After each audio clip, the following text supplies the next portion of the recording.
Hello and welcome back to Kanen Coffee Espresso Machines. Today we're testing this Marzocco GS3 espresso machine, and we replaced the gasket on this, group head gasket on this, and cleaned the screen. And what else did we do? We fixed there was an electrical issue with the machine not detecting the water tank, and so we fixed that. And now let's go ahead and pull a shot.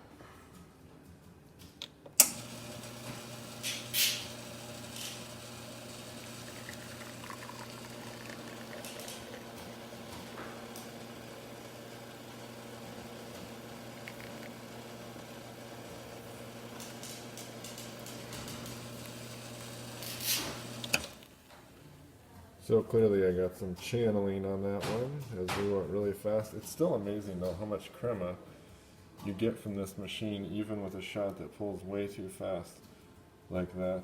It just goes to show the quality of machine this is.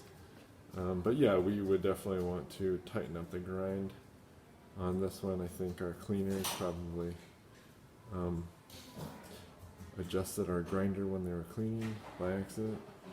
Anyways, the machine is not having the error anymore with the water tank, and the group head gasket is not leaking. So thank you for pairing with Kanen Coffee. Please like our videos below, and if you'd like to see more videos like this, subscribe to our channel. Thank you.